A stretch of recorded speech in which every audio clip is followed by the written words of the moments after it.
game's up, Llewellyn. I arrest you for the murder of John Russell and Mary McClure at 150 Liberal Street, Liverpool, on the night of January the 1st, 1935. I have to warn you that anything you say, etc., etc., etc. I've been after you for 5 years for this, and I may say that this is a moment that affords me the greatest personal pleasure. Just as I was waiting for the handcuffs... Just a minute, Chief. How many L's are in Llewellyn? 4. But you've told me you've only got as far as Llewellyn. I've only got 2 fingers. Now, Mr. Pittman, never passed you out. I'm blowed if I know. Inspector Blow. Inspector Blow been in? No. Then, throwing caution to the winds, I leapt on him single-handed. Single-handed? Well, go on. You know how to spell single-handed, don't you? Yes, but you weren't single-handed, Chief. I was with you. Well, it's as good as being single-handed. Yes, but it was me that leapt on him. From behind. Look here. Whose life story is this? Well, yours, Chief. I mean, fair's fair. After all, I've given you the best years of my life, and the only time you've mentioned me up to page 298 was that time when the bulldog tore a piece out of my trousers. Well, that showed you all to advantage, didn't it? Anyway, will this satisfy you? 10 minutes later, help arrived in the shape of Sergeant Bingham, and the Saffron gang was finally rounded up. Thanks, Chief. Not that you did make any difference. Well, now we come to the last chapter. We'll leave that blank for the moment, but we'll head it the 5th column. The 5th column? That's what I said. But you haven't had anything to do with the 5th column? No, but I'm going to. Listen to this. The Minister of Home Security today assured the government that the best brains in Scotland Yard will shortly be engaged to combat the menace of the 5th column in this country. Here are, my boy. Inspector Hornleigh's next case. Yes, but it hasn't even mentioned you, Chief. No, but it says the best brains, and that narrows it down. Now, let's see, there's Jenkins in Yorkshire, Brown in Ireland. That leaves... Morning, Inspector Blow. Good morning. Still working on the life story for Titbits, I see? I thought of a good title for it yesterday. Oh? Yes. Whopping Tales of the Yard. I'll treat that remark with the contempt it deserves. Anything else, Chief? No. There's an unsympathetic influence in the room. Well, I'll just head up the new 5th column chapter, and then I'll leave it at that, eh? 5th column? How does 5th column figure in the fairy tales? It hasn't yet, but it's going to, eh? Oh, and who said you were going to be assigned to the 5th column case? A little dicky bird. Oh, I should bring that little Dicky Bird's neck if I were you, because he's singing the wrong tune. I suppose you think you're going to get the job, eh? Never mind, Hornleigh. Anyway, how could they waste a man like you on a job like that? Why not? Well, who's going to take care of the bottle parties? Well, I'll practically clean those up, you know that? Yeah, with the exception of the one where Bingham goes every night. Well, he hasn't found any evidence yet. No, but he's found a nice little fan dancer. Ooh. Is that right? No, it's not. Inspector Hornleigh. Yeah? The Commissioner wants you. Oh? He's got half the Army High Command with him. Has he, though? Oh. Well, I shouldn't worry, Blow, old man. You'll have plenty of time to spare. I'll hand over that little joint for you to clean up. And if you talk to Bingham nicely, he might give you her phone number. Oh, Bingham. Sir? You can leave in that bit about the 5th column. Right you are, Chief. The fact is, this petty scrounging has reached such proportions that it's costing the army thousands a year. What we've got to do is to set an example. If we can catch 1 or 2 other culprits, it'll have a salutary effect on the others. Ah. You sent for me, sir? Brigadier Lloyd, Major Harvey of the War Office, Inspector Hornleigh. How do you do, gentlemen? I've got a rather unusual case for you, Hornleigh. The War Office are concerned over certain army activities which are proving rather more widespread than we imagined. Now, what we thought... I think I know what you mean, sir. Oh? Well, one reads the papers. Well, the papers only touch on the fringe of it, I'm afraid. Quite. But a detective can read between the lanes. I'm glad you appreciate its importance. As I was telling the Commissioner, this is not just a case of a few tins of strawberry jam. Eh? This sort of thing's going on in camps all over the country, you know. I beg your pardon? These depredations from army stores. Scrounging, Hornleigh. Scrounging? But do you mean to say this has nothing to do with the 5th column? 5th column? Whatever put that into your head? Inspector Blow was assigned to that case last week. Blow? As an ex-officer, it shouldn't be difficult for you to get into the run of things again. Are you listening, Hornleigh? The idea is that you should join the army. What, me? Yes. What, at my age, after all my years of... Temporarily, of course. We'll do our best to see you're comfortable. Well, it's more than I was last time. Still, if you're offering me a commission... I'm afraid that is hardly the idea. By joining the ranks and mixing with the men, you'd have a better chance of contacting the offenders. The ranks? Struth.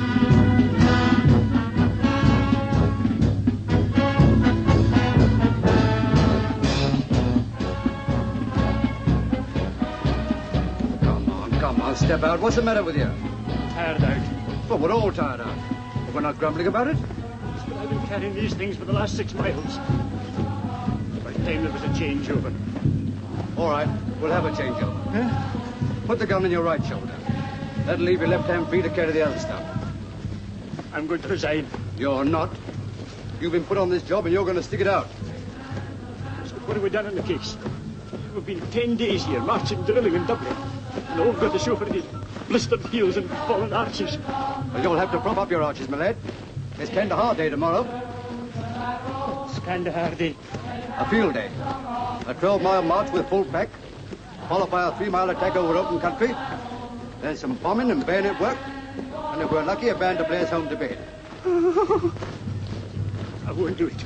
I won't do it. British Army or no British Army. I'm going sick. You'll do nothing of the sort.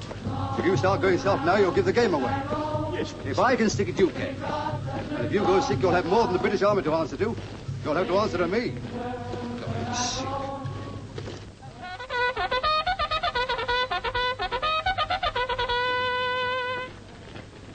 You blokes to the sick parade, pile in here.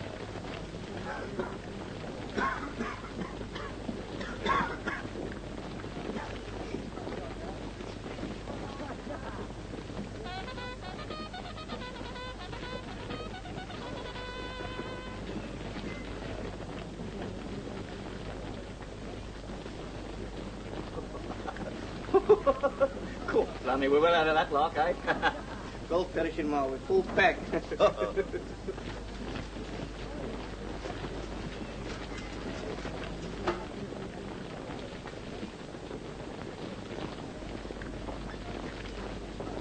Come along now. On parade, you. Double up. What's the matter? Well, I don't think I feel very well, Sergeant. In fact, I think I'll go sick. You can't go sick now. 7 o'clock in the morning's the time to go sick. Get on parade. Run along now. You heard what the day sergeant said. Private Lee. Coming.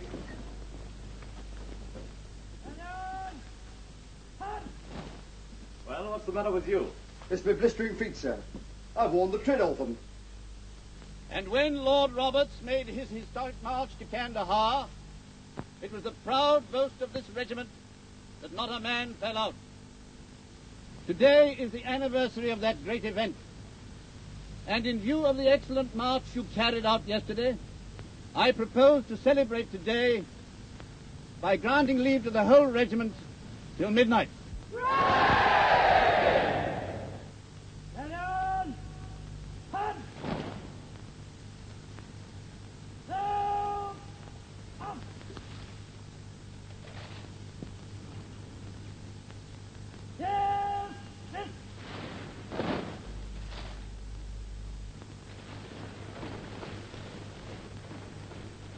Beers, please.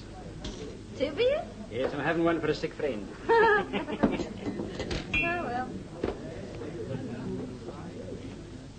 Here's one to be going on with. Oh, you're not doing too bad. £1 note on a Friday. Gentleman opinions, eh? What do you think? Well, hooky, perhaps. Certainly not. Suppose now to tell you that I was one of those chaps that scrounge stuff out of army stores and sell it outside. Come on, you're having me on. I said, supposing. Have you many of them in here? Can't say I've met anyone. Just wondering. There's a lot of scrounging going on, you know. So I hear. Why they don't do something about it beats me. Perhaps they are. The military police? Not them. They catch us drunks. Found this stuff littered all over the floor. How much is missing? Can't say yet, but it's all new stuff, though. Only came in yesterday. None of it issued, eh? That should help. Consignment of pants, all sizes. Tinned pilchards. Ever had that brand before? No. Hey, what's it got to do with you? Yes, what are you doing here, anyway? Reported for light duty from the medical officer. Then keep your nose out of things that don't concern you. Count up what's left in those cases. And don't make any mistakes. Very good, sir. Blowing sauce. Right. Did you get any time off? After we close, till we open again. Or am I taking a punt and having a watercress tea with me up there? You're not backward in coming forward, are you? Oh, I mean, what do you say? All right, then. 2:30, outside. That's a deal. But on one condition. What's that? That you let me pay my share. Yes. Yes. Francis.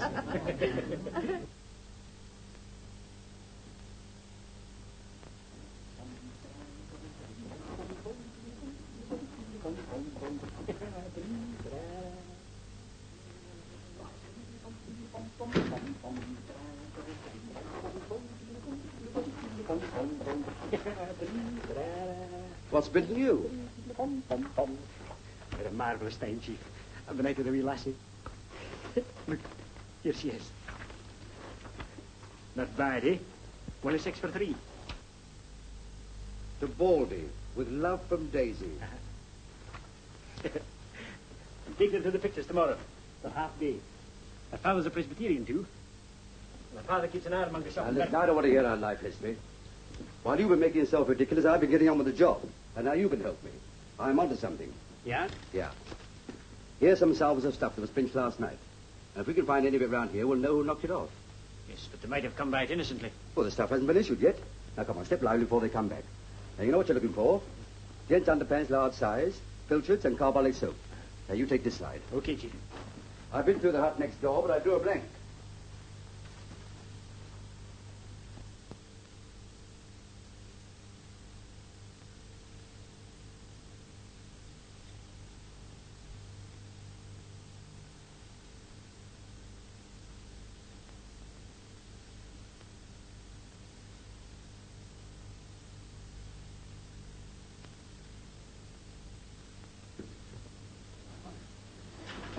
It was understood that we were only pretending to do this. Yes, we understood and the colonel understood. The sergeant major's a bit slow in the uptake. Don't worry, you're playing then. Give us your handkerchief, you clumsy flatfoot. Come on. There's only 8 more.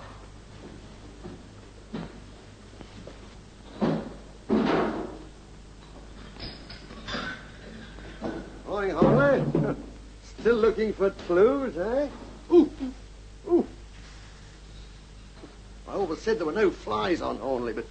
Oh, I take all that back now. What are you doing down here? Come away from your clues and I'll tell you. Have you come down here to make trouble? I've come down here to see you two. Us? You mean you want us to help you with your case? I do. Why? Because there are certain things, Hornleigh, of which you have special knowledge. Well, I never expected you to admit that, blow. We knew to get into a mess as soon as we left the yard. What's your difficulty? We're very busy, you know. Yes, I can appreciate that. Well, we discovered that information is being coded to Germany. Well, nothing unusual in that, is there? Shortwave transmitter, I suppose. Yes, and what is more, we've discovered the code. And now all that's missing is the shortwave transmitter and the blokes who are running it. That's right, but unfortunately they never broadcast from the same place twice. What do you want us to do? Consult the stars for you? Oh, no, I'm not interested in your usual methods of solving crime. What I want to know is how they got hold of a certain piece of information when there were only half a dozen people in the know. Well? And you were 2 of them. Us? Yes, listen to this. Among other interesting items broadcast to Germany last night was this tidbit. 2 Scotland Yard men named Inspector Hornleigh and Sergeant Bingham are now carrying out secret investigations at Uplow Camp. What do you mean to say it's been sent back to Germany? It has, and I want to know who's been doing the unveiling. Now, look here, Blow, let's get this straight. Are you accusing me of a breach of confidence? I'm not accusing you of anything. I'm just making inquiries. Well, it amounts to the same thing. If anybody's been talking, it's certainly not me. All right, well, I'll take your word for it, Hornleigh. And what about you, Bingham? Have you been talking in your sleep? Did I take exception to that remark? So do I. And what's more, I object to you coming down here criticizing my staff. I'm not criticizing your staff. It's beyond criticism. I'm asking a simple question. Well, you had the answer. Just because some brass head shoots off his mouth in his club, you try to pin it on Bingham. He's worked for me for 15 years, and I know that he's incapable of doing such a thing. All right. I must explore every avenue. Will you explore some avenue down Whitehall Way? Yes, and don't leave any stones unturned. Okay. Hello. Come on now. Who did you tell? Me? Oh, now here, Chief, you don't think that Yes, I do think. Come on now. Out with it. Who was it? Well, it was that wee lassie, Daisy. I might have guessed it. Oh, but she's a nice girl, Chief. They're all nice girls. Martha Hardy was a nice girl. Well, what did you tell this bird? Nothing, Chief. She guessed. Don't lie to me. But it's true, Chief. She said that I looked like a detective. Well, that's the biggest lie of the lot. I don't mind you laughing at my expense, but I tell you that Daisy's absolutely innocent. Well, after going out with you in a punt? Well, supposing she's innocent. She can still talk? No. Not Daisy. What is she? Barmaid. God, lummy. Why, the public information bureaus. Oh, by the way, did I hear you say you were taking her to the picture this afternoon? I was, until you landed me into this mess. Well, you're still taking her. I'll fix it up with the Colonel. Well, you mean that I can say... What do you want me to do? Well, ask her who she passed the glad news on to, of course.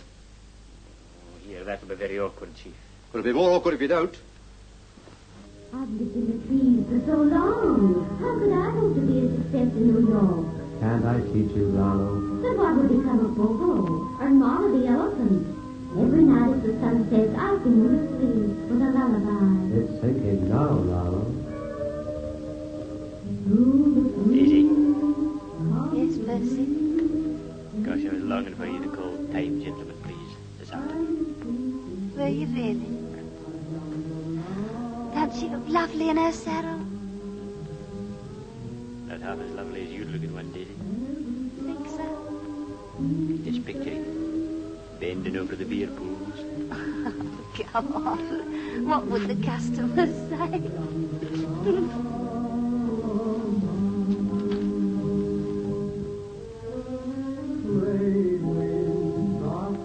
Daisy, What? remember when I told you yesterday about me and another chap, Hornleigh, being from Scotland Yard? Well, You didn't kind of mention it to anybody, did you? of course I didn't. Hey, what are you getting at? Nothing, Daisy. I know you're not the sort to chatter, but... Well, somebody's been talking. Are you hinting that I've been speaking out of turn? I didn't say you, I said somebody. Well, you meant me. Here, little order, please. You've got no right to go making suggestions like that. Let me tell you, I've got enough to do in my job without gossiping. Yes, I know that, Daisy. But you might have passed it on, innocent like. I did not. Here, turn it up, will you? You're not in the bar of the Rose and Crown now, you know. There you are, you see. This is all your fault. Go in. Now, take your hands off me, you insulting beast. Let's get out of here. Quiet. What's going on along here? Don't blame me, blame him. Hey, you. Come on out. Don't want none of that there here. I assure you there's been none of that there. Come on, you heard what he said. You're a perfect nuisance. We'll be tucked right out. Your monkey tricks again. Can I help it if my sister becomes hysterical? Oh, come on, now.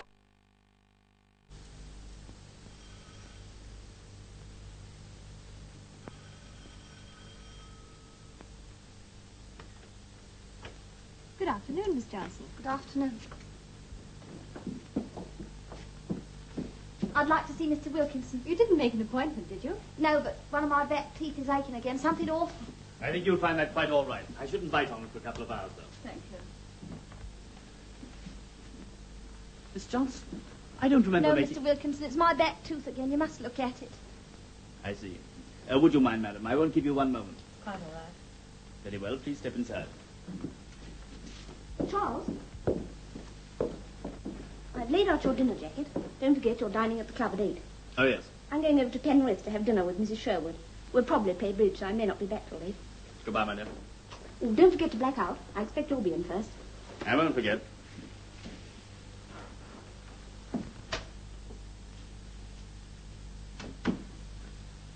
Why have you come here today? Your next appointment was Tuesday.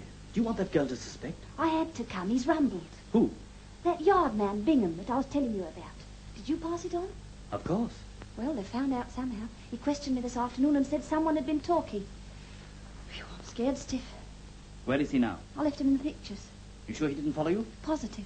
What am I going to do? Supposing they come and question me? Deny everything. They've no evidence. And don't come here again. I'll contact you as soon as it blows over. Yes, but... Now, look here. Pull yourself together. There's nothing to be afraid of. Come on. It often aches like that after filling, you know. It'll be quite all right tomorrow, believe me. I hope so.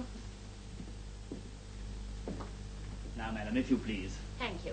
Come along, Yvonne.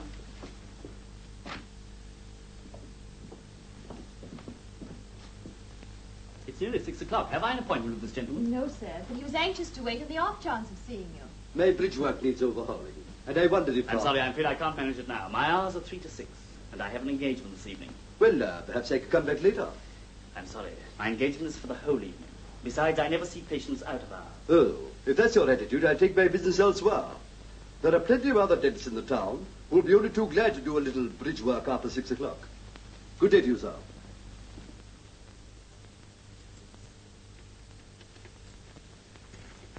How do you know there's no one at home? He told me he had an engagement. There's also a Mrs. Dentist, but she's out playing bridge. Any servants? One. Female. I went round the back and checked up. You're not the only one who's a success with women. I made an appointment to meet her at the Palais Dance tonight. Yeah. That's got rid of her. Sounds a very mean trick to me. Well, she was married. But serves her right. Ah, this is it.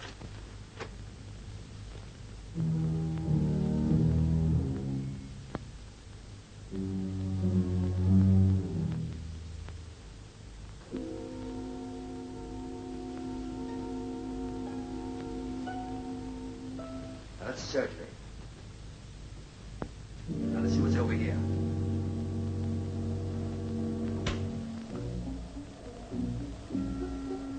Draw those curtains.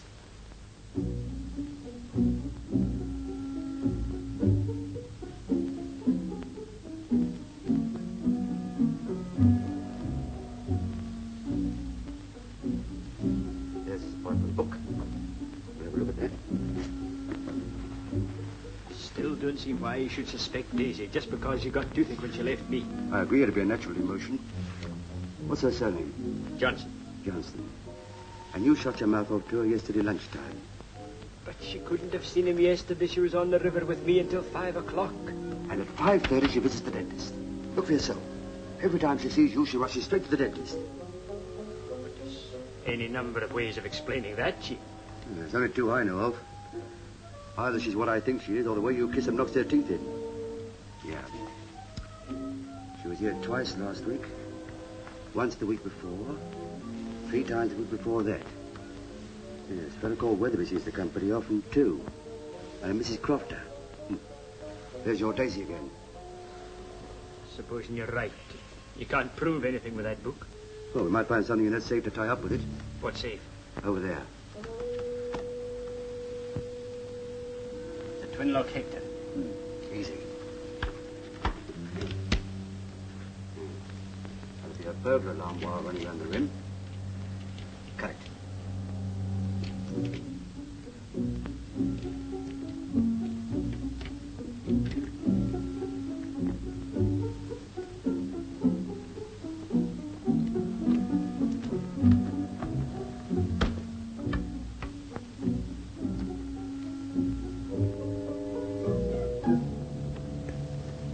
There you are. That little fellow won't talk. Here comes him, but you cut the wrong wire. The doorbell. The dentist. Maybe he's forgotten his key. Why should he ring? He knows there's nobody at home. Here, go and see who it is. But suppose... Go on, go on, go on. Go on.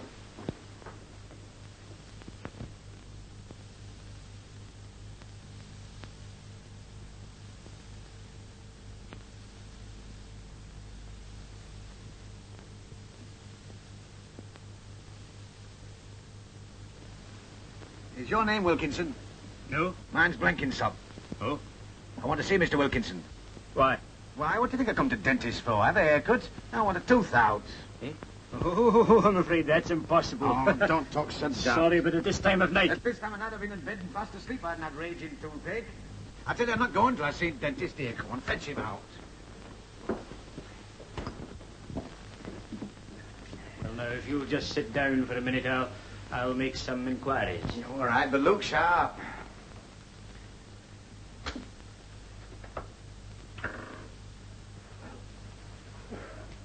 That's a patient, Chief. Says he wants a tooth out. What, at this time? Perhaps he's one of their agents. Doesn't look like one. Well, how do you know? Take him in the surgery and lump him. How? Well, say that you're Wilkinson's assistant. That you're in his confidence. Yes, but I think he really does want a tooth out. Well, you never know. Perhaps he's bluffing. Come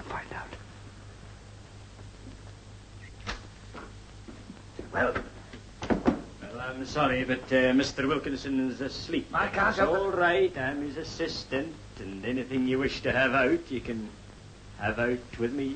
All right, that suits me. Well, where's surgery? Surgery. Yes. Is this it? Here, come on. Yes, that's the surgery. Well, come on, don't hang about. Here, take this. Just sit in the chair, sir, please, will you? Now, let me see.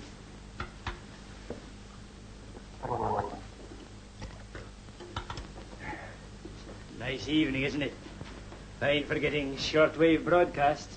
I don't want any shortwave broadcasts, and I don't care if it's raining cats and dogs. I want this tooth out. Let me say that I enjoy Mr. Wilkinson's full confidence. Well, I'm very glad to hear it. Shall I open my mouth now? Yes, certainly. You can tell me anything you want.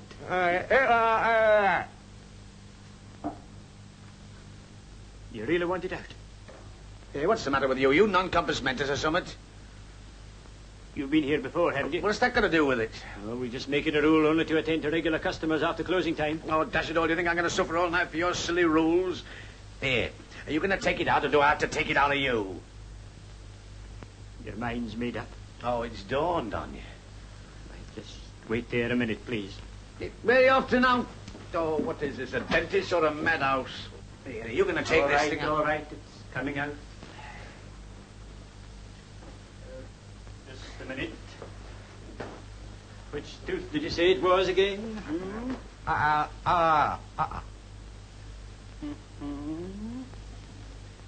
Your top teeth are pretty good. They're false, you fathead. Oh, so they are. I see that now. They quite took me in for a minute. You want the plate out? No, just the tooth.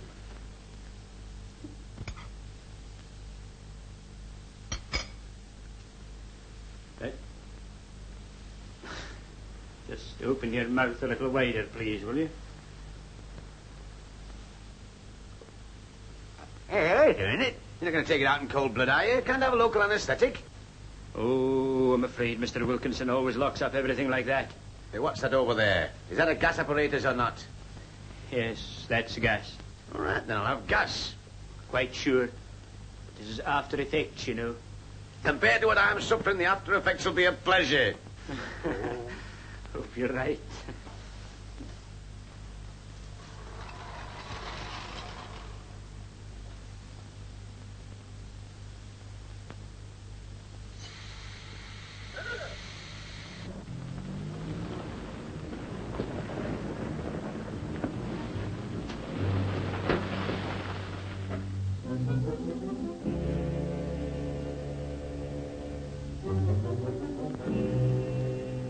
Now what's to do?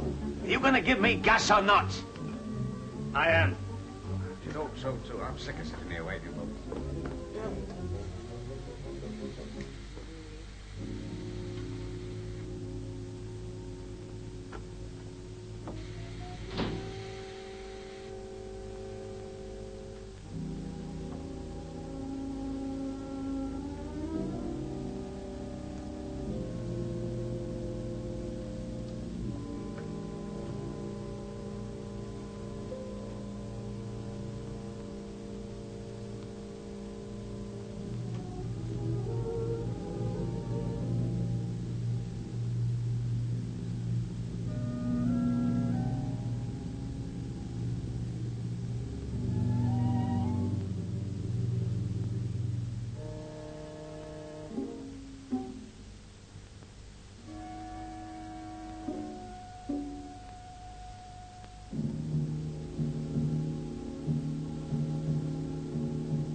Must have cracked my jaw.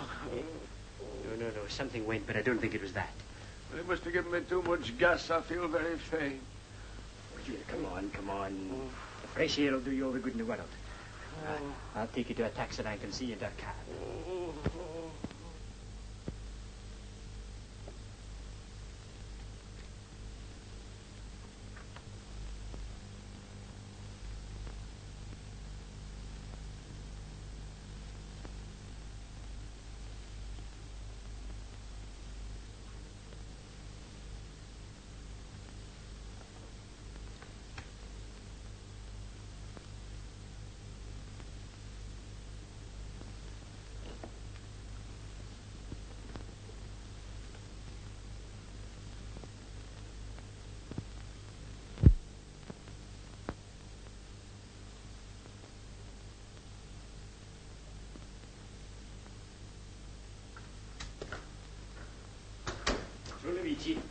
Shh.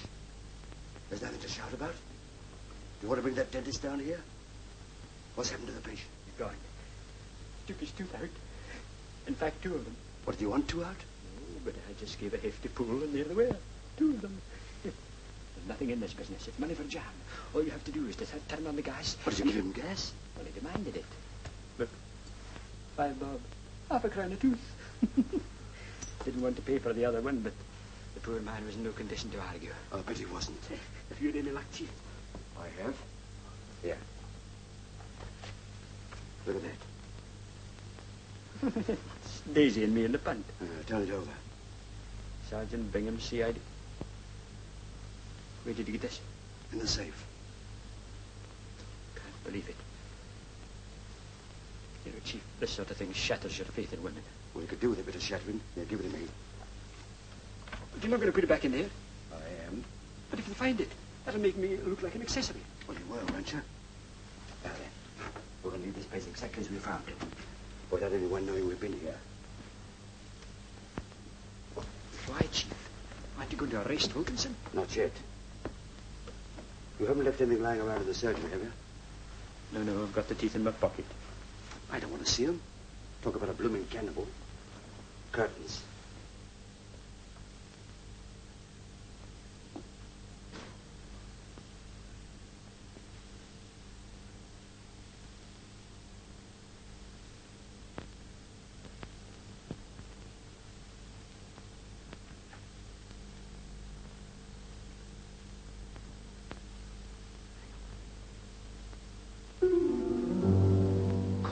Be Granny. You've left the light on.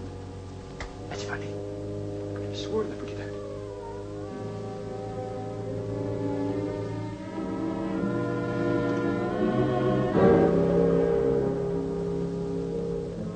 It's truth.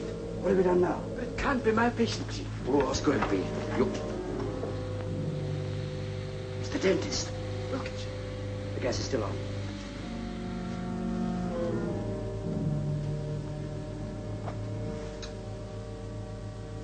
He's a gunner. Dead. This is awful. But I was here just a few minutes ago. Must have happened when you were seeing your patient off, obviously.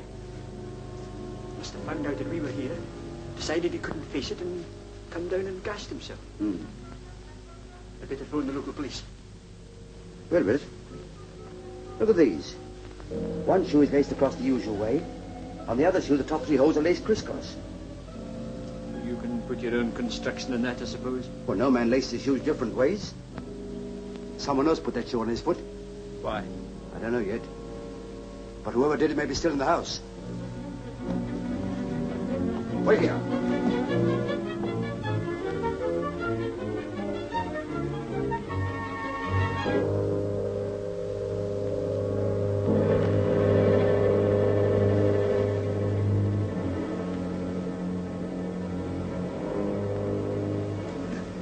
No sign of anybody. I'm going to make a search of Wilkins' bedroom and see if I can find anything. I'll come up with you, Chief. No, you don't. We've got no time to lose. Here, take these. Ring up the yard. Give Blow my kind regards and read that list over to him. What are they? The names, addresses, and code numbers of Mr. Wilkinson's so-called patients. Tell Blow, since you want to know who's been talking, there's 40 of them.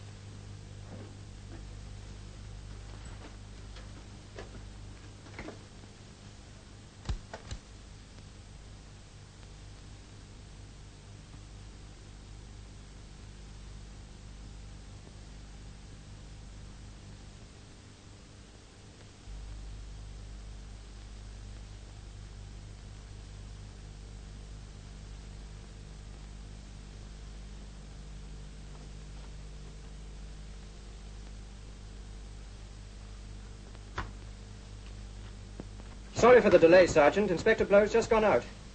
They're expecting him back in 10 minutes. Shall I ask him to ring you back? Yes, please. And it's very urgent.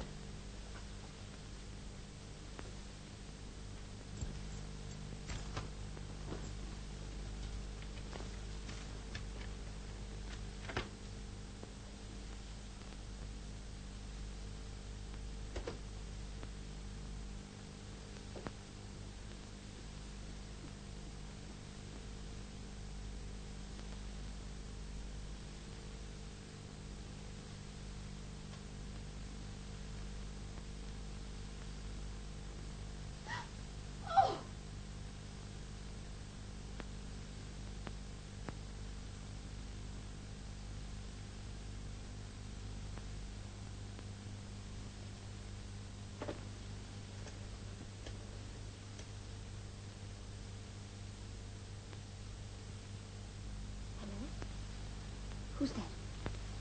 This is Mrs. Wilkinson speaking. I want to speak to Dr. Kirbishley at once, please.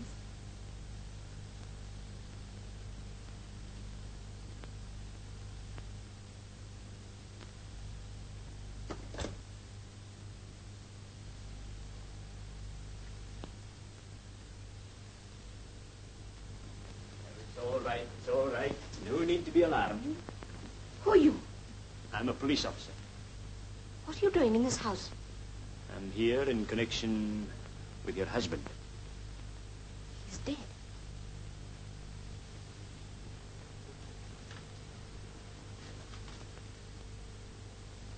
That's right. You just sit down quietly for a few minutes.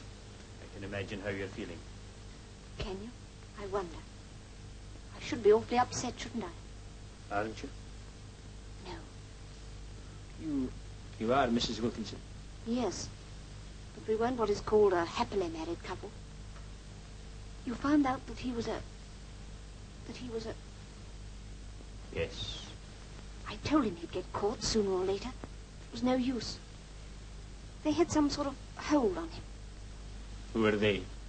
I don't know. I shouldn't have known anything except that I found a letter of his. What did you do? I texted him with it, and he flew into a rage and struck me. You did? Yes. Oh, that was nothing unusual. I said I'd go to the police, and he threatened to shoot me. What could I do?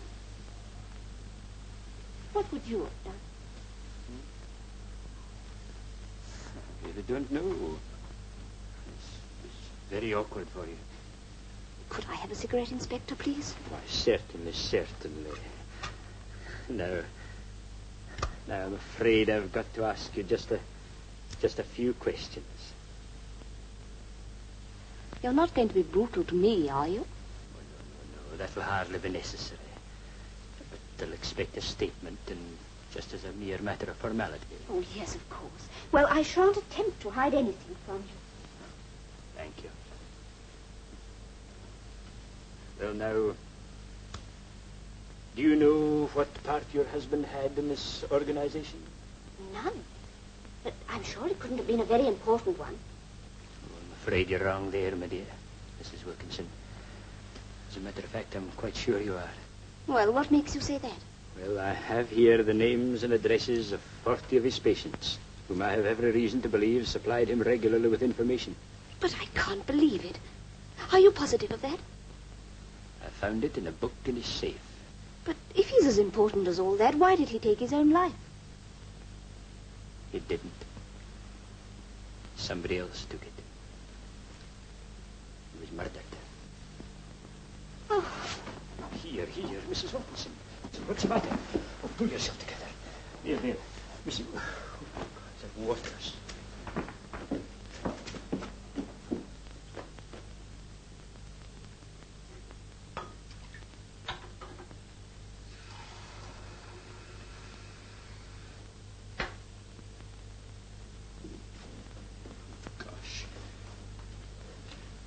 There.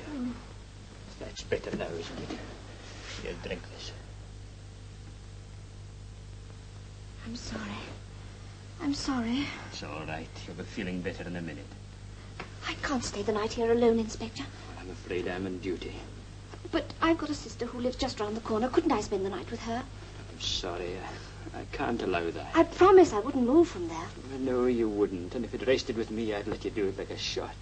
But it does rest with you, doesn't it? Well, no, not exactly. You see, I haven't mentioned it before, but I've got an assistant, an associate. There are two of you? Yes. He's upstairs, and I'm afraid he'll want you to come to the police station. Oh. Drink. Oh. I shall be all right. Oh, you answer it, Inspector. Don't worry about me.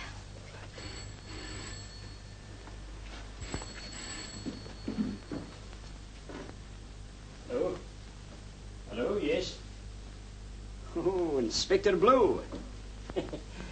Yes, this is Bingham. What are you ringing up at this hour for?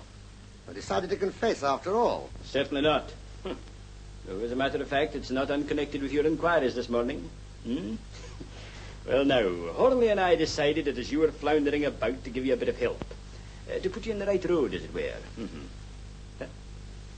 No. No, I must correct you there. My mother and father were married properly at the kirk at Paisley. And that remark comes very badly from you after all we've done. All right, if you'll just keep calm, I'll tell you. Well, I have here the names and addresses of about 40 people who have been passing information. Yes, if you'll just get out your little pencil and paper, I'll read them out to you. You ready?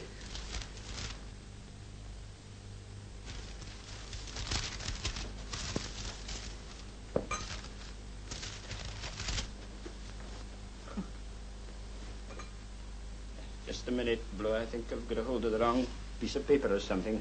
Hold on.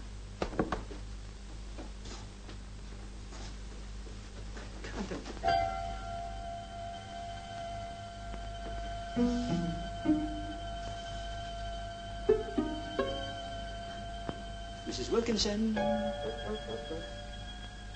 Mrs. Wilkinson. Mrs.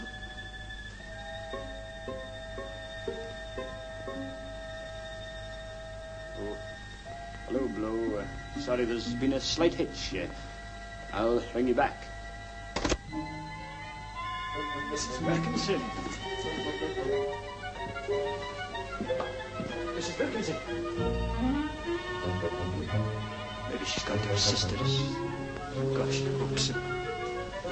Mrs. Wilkinson.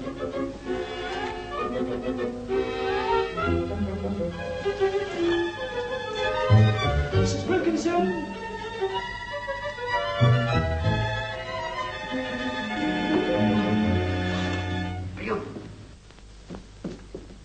Bingham! Oh, there you are. There's been some pretty rum goings on in this house, I'm telling you. You're telling me? What did you phone, Blow? Yes, I phoned him. What did he say? Well, he didn't say anything, Chief, because... Because what? Look, you're quite sure you gave me that list, aren't you? What are you blathering about?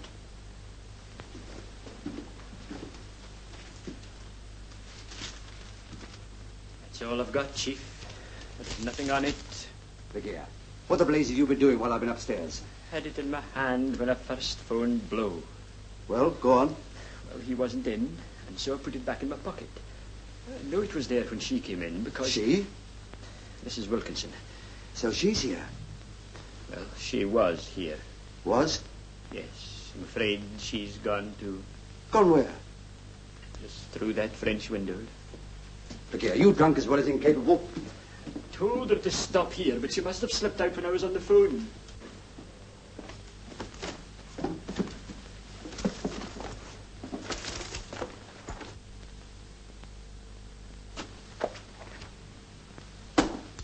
She's pinched the evidence. But I think I know where we can find her. Where? At her sister's. What's the address? Now listen to me, you big dome vacuum. Hasn't it dawned on you yet that that woman was simply playing you for a sucker? Well, what happened then? Well, I had just phoned Blow when the front door opened and I hid behind the curtains. Yeah? Well, she came in, saw the body and rushed to the telephone. She dialed the number and asked for the doctor. What doctor? Kerbishley. Or maybe Tarbishley. And then? Well, she must have seen me behind the curtains because she screamed. So I stepped out. And what did she tell you? That her husband was a spy, and that he used to beat her. Yeah, you sympathize with her. Well, in a way. God, lummy. The woman hasn't been a widow 5 minutes, but she's fair game to you. Then I suppose you told her about that list. I did mention it. I knew it. She fainted. Yeah, then you helped her onto the settee. Yes. And she pinched the list from your pocket. You went to fetch her some brandy. Water. And she switched the blank sheets back on you. It's as plain as a pikestaff. And there's no Kerbishley or Corbishley in the book. But I'm sure it was Kerbishley. You made about as big a hash of this as anything you've done in the whole of your misbegotten career. Here we are, working on a case which has nothing to do with us. You get hold of the star witness and let her go with all the exhibits. Look, couldn't we just slip out like and not tell anybody we were here? Well, after you phoned the yard, with the murdered man in the other room... He may not have been murdered. He was murdered. While you were mucking things up down here, I've been busy. Wilkinson was planning to run away to South America. Passports, permits, all in order. But somebody or other didn't want him to go. So they waited for him upstairs. He came in, was just changing to his slippers, and they nipped up behind him, laid him out, slipped his shoe on again, brought him downstairs, bunged him to that chair, and tried to make it look like suicide. How does that sound? There doesn't seem to be anything missing. No, except the clue to the murderer, that list of agents, and Mrs. Wilkinson. Apart from that, it's all sewn up. Well, I suppose there's nothing else to do but hand it over to Blow and we go back to the gents' underpants. Now, look here, I don't want to hear that defeatist talk. We're going to search this house from cellar to roof. Now, go on, you start outside. I'll start in here. And if there's a whiff of a clue, we'll smell it out.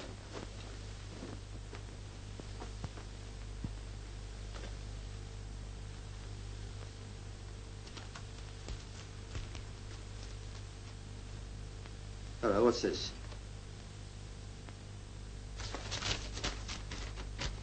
March the 12th. No address. My dear Wilkinson, I am sorry to hear you propose taking a holiday. I feel strongly that a journey would not be good for your health at the present moment. I must therefore urge you to cancel it. Yours, A.K. Sounds like a letter from his doctor. Sounds like. Of course it is. A.K. Kerbishley. The doctor she rang up. Yeah, and it doesn't exist. At least not in the phone book. He might be in another district, Chief. He might. But this letter was posted at Upper Ellingford. And that's in this phone area. So that doesn't help. Continuation sheet. Now, who uses continuation sheets? Offices? Yeah, it didn't look like office paper to me. No, more like hotel stuff. How many printers would there be at Upper Ellingford? There can't be many. It's only a market town. Good. Well, we're going to knock them up.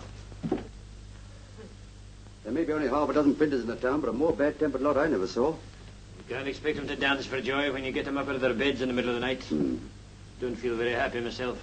Dragging a man from his rest at 3 in the morning to rake through a lot of notepaper. I ought to be compensated for this. Oh, well, it's not your paper. Yes, it is. Oh? Yes, I printed it for the Westgate Manor Hotel. Westgate Manor Hotel, eh? Yeah, I told you it was hotel paper. Yes, it's the same, all right. Of course it's the same. I printed him a brochure at the same time. Now you can clear out and I'll go back to my rest. I sympathize with you. Terms in season. Hello, it's a fishing hotel. Yeah, pretty posh from the prices. Bingham, we're going to get up early in the morning. Eh? We're taking a fishing holiday. It's time we got our hooks into something. Well, thank you very much, sir. You're welcome.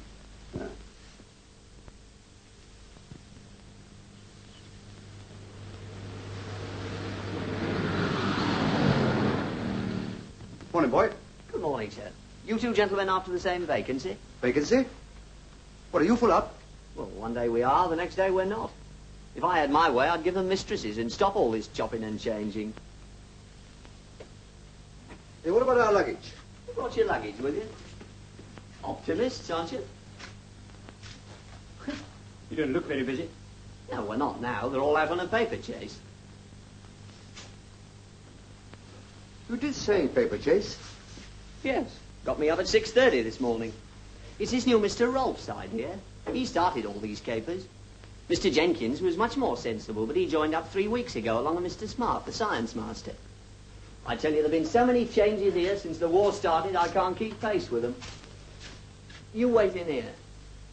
But I might as well tell you, you're not the only ones after this history master's job.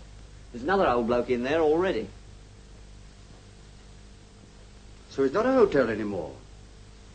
They've evacuated a blooming school here.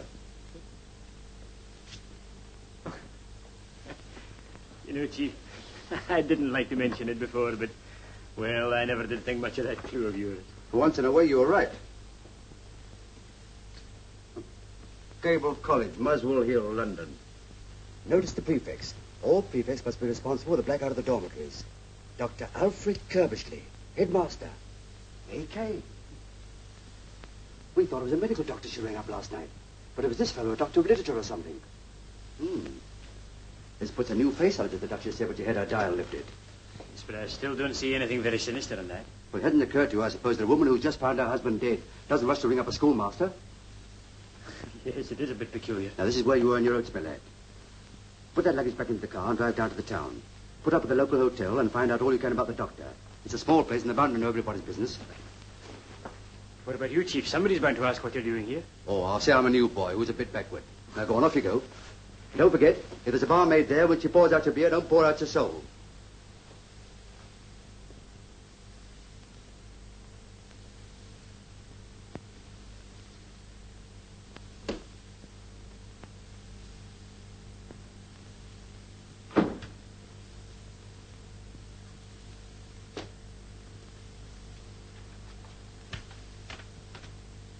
Good morning. Good morning. Are you an applicant? Yes? So am I. Really? My name's Mackenzie. Professor Alec Mackenzie. How do you do? My name is Nuttall. Horace Nuttall. How do you do? You may have heard of Mackenzie's History of Europe for schools. Oh, yes, of course. I wrote it. Really? You haven't actually met Dr. Kirbishley yet, I take it? No, but I rather fancy that's just a formality. Ah, well, I suppose there's no objection to my waiting. No, not in the least. If it isn't a rude question, what was your last school? Borstal. Boston. Oh, yes. Boston. I beg your pardon? Borstal? Yeah, but isn't that a penitentiary? Yes. But surely a qualification for a master at Borstal would hardly be a recommendation to this school. On the contrary, my dear sir. I'm just the man for this school. Why? But they mentioned it in the advertisement, didn't they? The school times gave me to understand that this was an establishment for the sons of gentlemen. Oh, is that what they said there were sons of? Well, I hope I'm not here under any misapprehension. Well, it's not as bad as Borstal, if that's what you mean. As a matter of fact, they frequently send their good conduct lads here. But you seriously tell me this is a corrective school? Oh, didn't you know? I certainly did not. Oh, there's nothing to be worried about, my dear Professor. You may find it a trifle alarming for the first 2 years, but you'll get used to it. Well, bless my soul, look who's here. If it isn't young Bingham. Now, there's a fine example of the good conduct lads they sent here. Oh, but they shouldn't let him have a knife. Why not? Well, he's a nice enough lad, but he has fits of violence. As a matter of fact, I remember once at Borstal, he attacked the carpentry instructor with a chisel. Good heavens. You see... Oh, I'm sorry, sir. I didn't know there was anyone in here. That's quite all right, my boy. What do you want? A book, sir. A book? Yes, sir. Help yourself, my son. Thank you, sir. Excuse me, sir. Oh, let me help you. This one? Yes, please, sir. There we are. Thank you, sir. Not at all. All this greatly perturbs me. Hey, you! Hey! Give me that back. And don't forget you do anything like that again.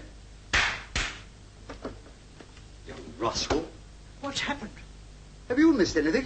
I beg your pardon? This is yours, isn't it? That's my watch. Good gracious me. Ah, well, boys will be boys, you know. Do you mean that he actually... oh, this is dreadful. Well, you get used to that sort of thing here, you know. Used to it? That's where you're mistaken. I wouldn't teach in this class of school for any consideration whatever. What, you don't mean to say you're going to turn it up? Yes, I am. Oh, and I'm very grateful to you for enlightening me. Cheerio.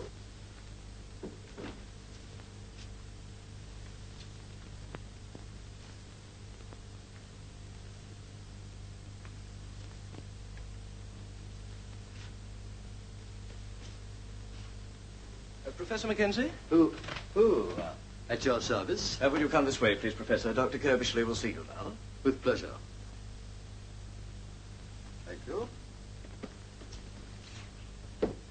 We're very pleased to have you here, Professor. Weston, the last man, was rather old-fashioned in his methods. Oh, really? Well, you won't find anything like that about me. Professor Mackenzie, sir. Dr. Kirbysham. How do you do, Professor? Welcome to Gable College. How do you do? You'll find us in strange surroundings, but tempora mutanta, nos et mutama in illis. Yes, very apt. Please sit down. Yes. I feel very honored that a man of your scholastic reputation should consider my little establishment worthy of his services. Not at all, not at all. How long were you at Harker? Now, let me see now. It must be what? 15 years, if a day. I see it says 20, huh? 20, was it? Oh, time does fly. Dr. Swan speaks of you in the most glowing terms. Yes, we got on very well together. I was very fond of the old Swan. Well, I don't think we need discuss it any further. It seems most satisfactory to me. I take it the salary I mentioned in my letter is acceptable to you? Under the circumstances, yes. Oh, there is just one other thing, and it's rather important. Can you start at once? Oh, absolutely. As a matter of fact, I've got my luggage with me. Really? Well, that removes that obstacle. Right. Well, I think you'll find it very pleasant here, Professor. Here, Mr. Jennings? Oh, yes, indeed, sir. I'm sure I shall. It'll be an honor to have you teaching with us, Professor. Hello, yes, Dr. Kirbysham speaking. Who? Well, I'm afraid I can't discuss it now. I'm engaged. I'll send you a school prospectus. But I must see you. I've been trying to get you since last night. Just a minute. Well, I think that's all for the moment, Professor. Mr. Jennings will show you your study. This way, please, Professor.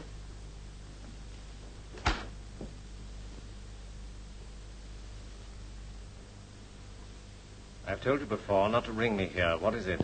I had to get in touch with you. Something dreadful has happened. I can't very well tell you on the phone. I'm at the Angler's Rest in the town. Well, you shouldn't have left Farnshire without letting me know. Oh, I'm so sorry, Doctor. But I wonder if you would let me have my testimonials back. I know you wouldn't mislay them, but I'd rather treasure them. Yes, of course. Thank you. Yes. Thank you. Thank you. You must realize it's impossible to talk now. I'll be down there at 9 this evening. Until then, stay in your room. Goodbye. Could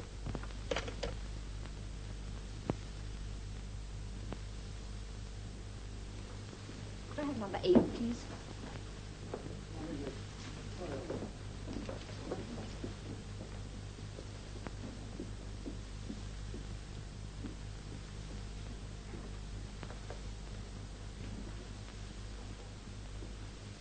Good morning, sir.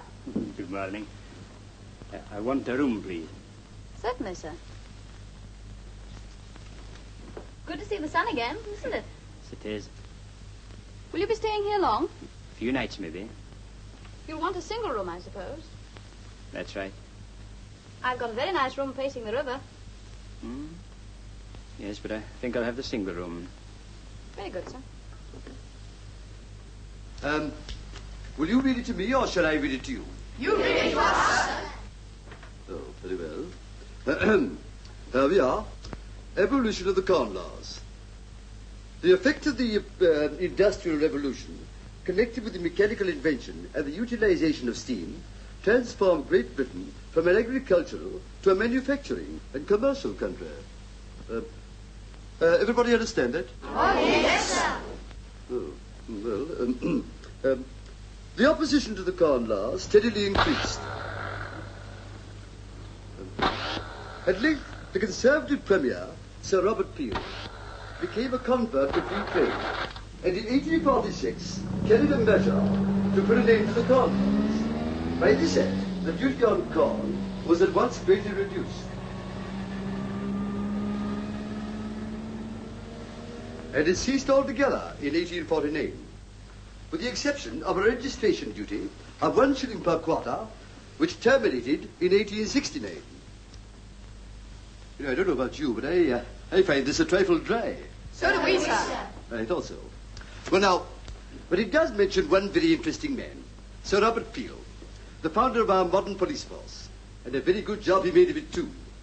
As a matter of fact, if it hadn't been for him, we should never have had the highly efficient organization with its network of detectives, plainclothesmen, and coppers knocks, informers, that we have today. But still, I dare say that many of you boys, at one time or another, have wanted to be detectives. Yes, I thought so. But let me tell you that it requires more than muscle to make a detective nowadays. Oh, yes. I mean, you have to have powers of observation and deduction. Now, take observation, for instance. I very much doubt if there's a single boy here that could tell me whose card it was that went down the drive just now. It's the head's car, sir. How do you know that? Because he always goes out at this time. That's right. Well, now, if he always goes out at the same time, it's probable that he always returns at a certain hour. Has any boy observed what time that is? 3 o'clock, sir. What, every day? Yes, sir, because he takes Latin at 3:15. You're more observant than I thought. Well, now, let us see if you're as good at deduction. I'll give you a start. Now, if he always goes out at the same time, that is 2:30, and he's only gone for half an hour, it follows that wherever he goes can only be a quarter of an hour's car ride away. Probably less, since he must spend some time at his destination. Now, can any boy deduce where he goes in that time? The village, sir.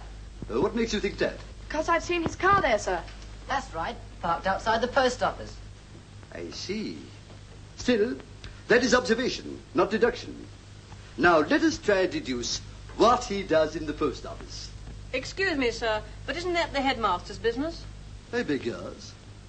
Am I to take that as being tantamount to a rebuff? Well, sir, I really meant that... Don't apologize. You're quite right, my boy. There's no concern of us what he does in the post office. So as a quid pro quo, if I take my nose out of the headmaster's business, perhaps you'll stick yours in that book and read from where we left off.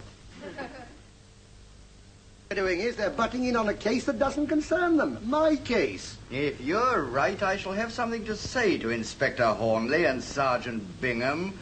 Laying down on this job without my permission. They better have a pretty good reason for this. Hello. Oh, is that you, Chief? Well, I've stumbled across something very interesting. No. It's nothing to do with the scrounging case, but... Oh, yes, I know, Chief, but... Yes, Chief. How much would your pension be worth if you retired tomorrow? I don't know. Why? Well, you better start working it out. Yes, that's quite true, Chief, but... But, Chief... That's my last word. And I don't want any arguments. So you can just take the first train straight back to London. Murdered? Who's been murdered? Says that dentist didn't commit suicide. Now, have you any clue as to who's the murderer? You know? Then why didn't you arrest him? Now, that's got nothing to do with it. I told you before, that's Blow's case. And tell him I resent his interference. Who's talking to him, you or me? Oh, you, sir. Very well, then. Don't interrupt. Registered letter? What registered letter? A registered letter is posted every day to 121 Wessex Street, London. And I want to find out what is going on there. Tell them we think it's the headquarters of the whole outfit. Now, look here. What with 2 of them jabbering at one end of the line and you hissing in my ear, it'd be quicker if I went to London after all. The Wessex Street is SW1, you know. Now, don't you shove your oar in. 4 policemen's enough on one line without the help of the post office. No, Chief. Lord, let me... No. Now, all I want you to do is to get somebody competent to watch 121 Wessex Street until the registered letter arrives, and then pounce and catch the lot of them. And afterwards, ask them to ring up Bingham at Allingford 69, and I'll bag the murderer. Fine. Good night, Chief. Ooh. I could do with a drink after that. What about the post office? Well, it's a bit late at night, but since it's been such an exciting day, I think I'll have a small whiskey and soda. Bingham, order 2 a small whiskey, will you? I'll have a double. Hello, miss. Ask the waiter to send up 2 double whiskies and 1 small one. Sam, 1 whiskey and 2 doubles for number 2. Right. Oh, and find out what they want to eat.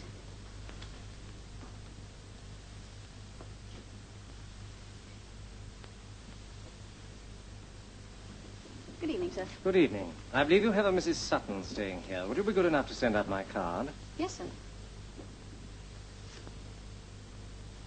Sam, take that card to number 8 on your way up, will you? Very good, sir.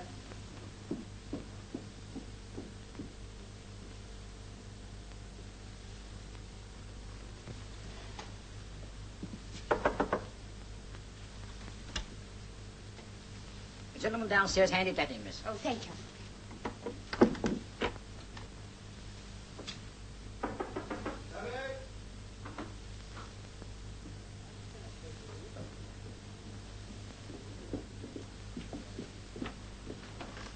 You said you'd be here at 9 o'clock. It's nearly 10. I know.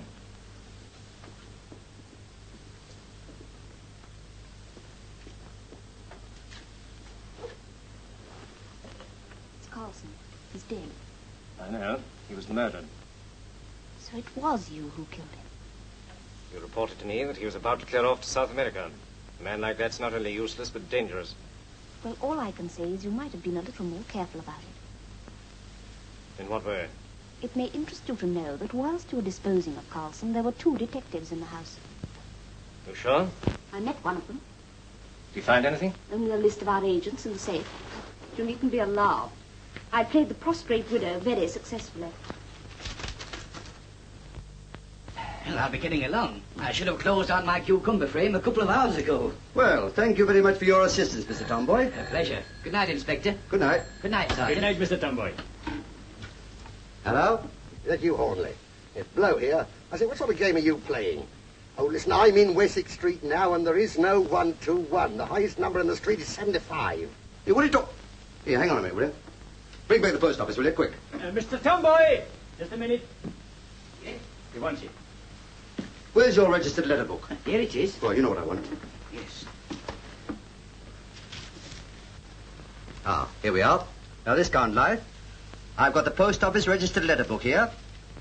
Now, there's been a registered letter sent to Mr. E. Knight, 121 Wessex Street, practically every day for 3 months. I suppose you can count up to 121? And I don't want any insults. You asked for someone to check up on this, and I've done it. Yes, but I asked for somebody competent. We are competent at the yard since you left, and I'm telling you there's no 121 Wessex Street, and there won't be till they pull down the houses of Parliament and make the street a bit longer. And why on earth don't you stick to your strawberry jam instead of... Hello. Oh. There's no such place as 121 Wessex Street. But he sends a letter there every day. There's no such place, I tell you. But why would you send a letter to a place that isn't there? It doesn't make sense. But look, 121 Wessex Street, written by my own hand. Well, I don't care if you wrote it with your elbow. There are only 75 houses in Wessex Street, and 121 isn't one of them. But if registered letters are not delivered, they come back to me. Have you never had any of them back? Never. That's why I say if it's take written that there... one away. Now, that letter was handed in your post office this afternoon. Now, where would it be at this moment? In a sealed bag at Northbury, waiting for the night mail. Where does the bag join the train? Lancaster? No, about 10 miles before that, it's caught up by the automatic arm. Where does the night mail start from? Carlisle. What time? 10:45. 10:05. Bingham, we're going to Carlisle. What about the luggage, Chief? Leave it.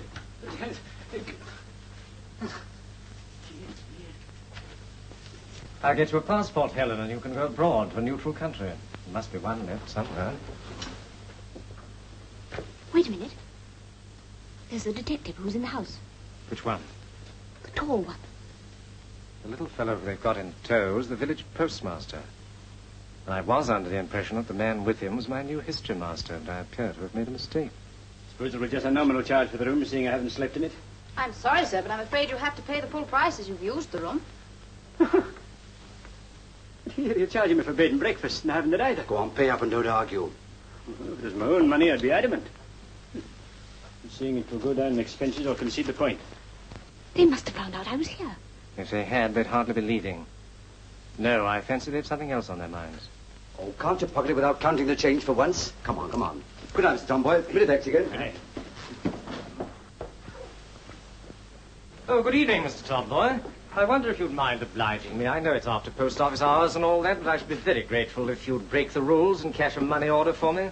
Well, Unfortunately, I wasn't able to get to the bank today. Oh, certainly, Dr. Kirbishley, with the greatest of pleasure. Oh, thank you very much. I'll run you down to the post office now, shall I? Oh, thanks. Yes. Well, it's one of the registered letters for London. I made a mistake about the receipt. Got the addresses mixed up. If I could have it back, I could put it right in a few minutes. It's gone. Oh, very well. The registered letters have already left Northbury for the mail train. It's too late to stop them now, Dr. Kirbishley. There's nothing I can do.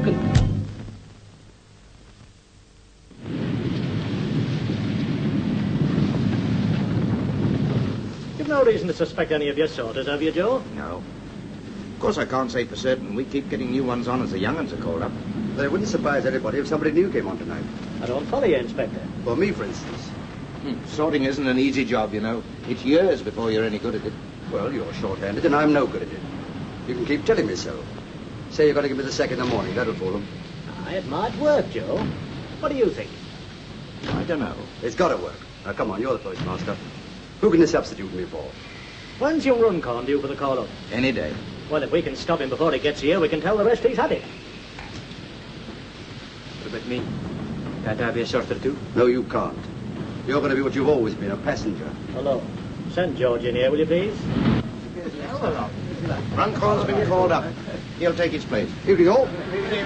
Sharp's the name. He hasn't been on sorting for 5 years. 7. But he'll be as good as some of you, I hope. Train's coming in now. Look lively there.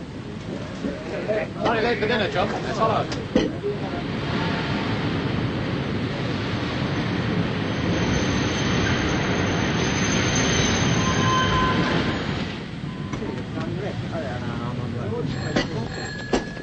Hello. Faster. Wanted on the phone. Better hurry. Hello? Yes? I had to warn you, 2 detectives will be on the train tonight. No, if you're careful, it'll be all right. One of them's tall, bald, looks intelligent and isn't. The other one's short, with a sour face, doesn't look intelligent and is. Has he got a heavy lower lip? Oh, well, I've seen him. He's the new sorter. They're working fast. Listen, whatever you do, don't let him get hold of that letter. No, leave that to me. I don't like the sound of it. I've got to go.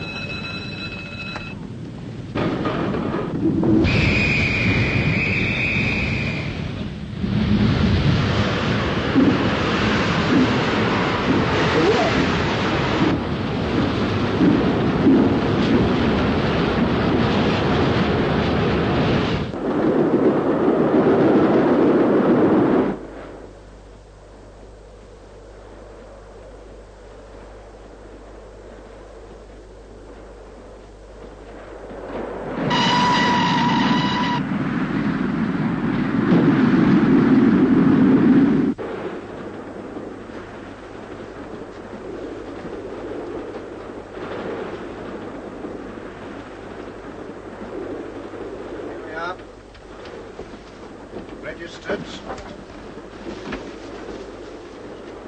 Beats me what people find to write about. No consideration for others, that's what it is.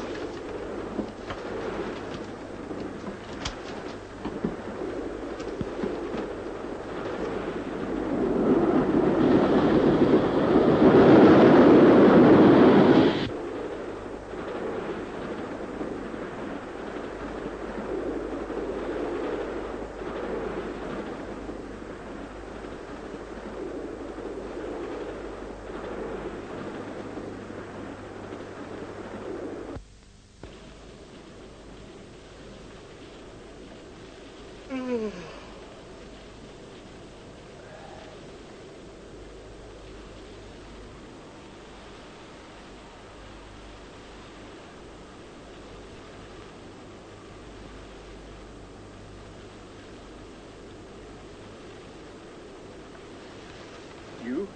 What are you doing here? Good evening, Sergeant. Perhaps I should introduce myself. I'm the principal of your colleague's school. It was smart of you both to discover that I posted a registered letter this afternoon and to catch the train at Carlisle. But I've an idea. The inspector won't find that letter. Oh? Why not? Because you're going to write him a little note and ask him to come along here and see me first. And you think I'd fall for a thing like that, eh? Well, I'm hoping this way, John. Suppose you know it's a very serious thing to point a gun at me like that. For you or for us? For you, of course. I know all about you. You both got to answer a few questions. I'm sorry, Sergeant, but as a schoolmaster, I prefer to put the questions. And at the moment, I'm asking you to write that note to Hornleigh. You think I'd do that? I should if I were you. Over my dead body. Isn't that rather an unfortunate way of putting it? I think we can avoid that unpleasantness for the moment. Helen, would you mind relieving the sergeant of his wallet? Careful, Sergeant. I'll throw caution to the winds in a minute. That'll be very foolish of you. And his fountain pen, please. What are you going to do? I spent a considerable period of my youth practicing the art of forgery or suffering the penalties for it. Helen, would you mind? I imagine we shall find an example of your handwriting on your identity card.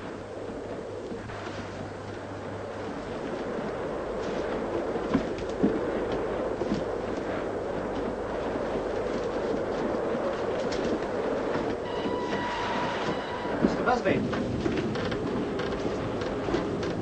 Got a new sorter on tonight? Well? Bloke along the train there says he's his brother. Asked me to give him this note. Well, it's against regulations. Still, we'll let it go this time.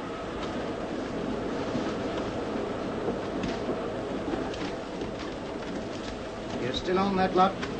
Well, let me tell you, if everybody here worked at the speed you're going, this post will arrive in about 3 years' time. Here. Talk about a nagger. I'll soon be at home with my wife.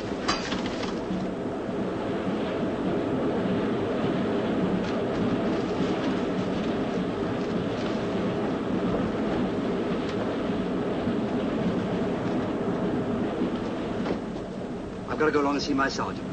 The letter I'm after is in the SW hole, number 20. It's addressed to Knight, 121 Wessex Street. Keep your eyes glued to it while I'm gone, will you? Okay.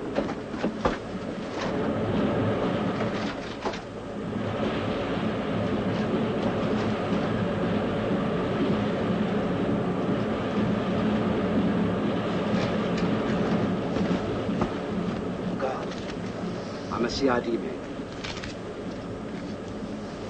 I wonder if you go in that next compartment and examine the tickets. Certainly, sir.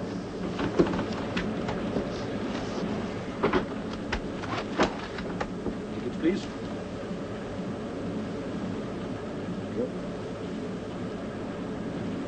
Your tickets, sir, please.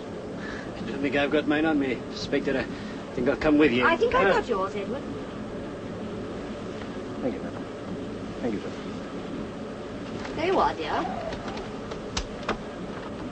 Who's in there?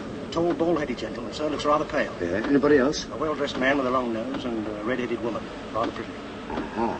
Thank you very much. Anything else I can do for you, sir? No, not just now, thank you. Very good, sir.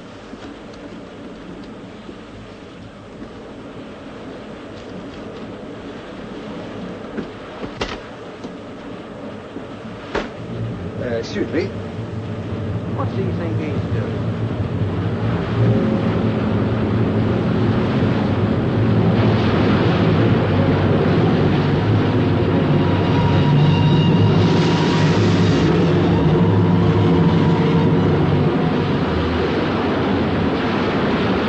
The inspector's rather a long time. I hope for your sake, Sergeant, there's been no hitch. Don't move. Good work, sir, good work. Well, Dr. Caversley, I think you've had my credentials. Go on, watch him, Bingham. I'll be back in a moment. Yeah. And don't let this redhead try any more of her tricks. No, sir.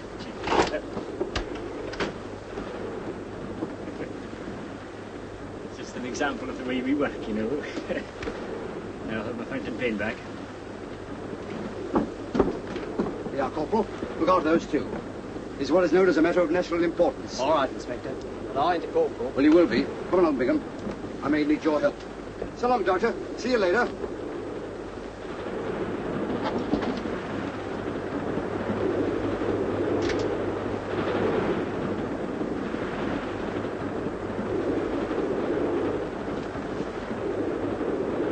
Here, where's that registered letter? Which registered letter? The one that was in there. Well, what do you want with it? That's my business. What have you done with it? Are you accusing me of pinching it? I'm asking you what you've done with it. Well, I'm not going to be talked to like that by an extra man. I'm going to have this out with the head sorter. Well, Mr. Busby, the gentleman here accusing me of... I should take it easy if I were you.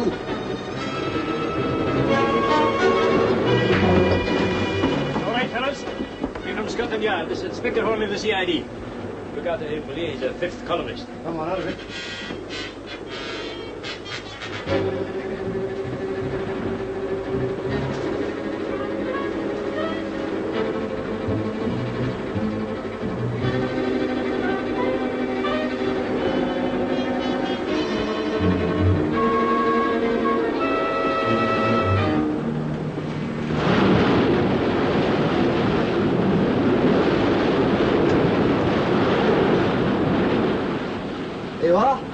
little fella that never broadcast in the same place twice.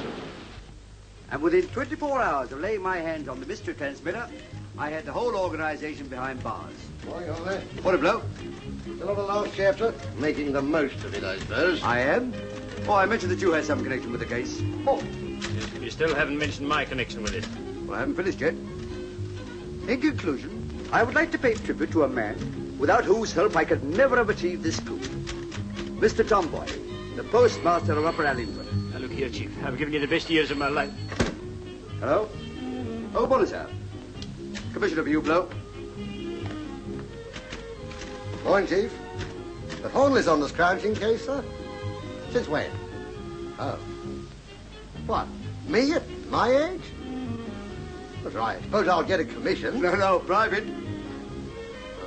Very good, sir. And don't think this is a penny job, old man. I mean, this isn't just a case of a few tins of strawberry jam. No, it's costing the country $1,000 a year. And here's a few clues to be going on with. 1 pair of gents' underpanties large size, 1 tin of pilchards, and 1 bar of carbolic soap.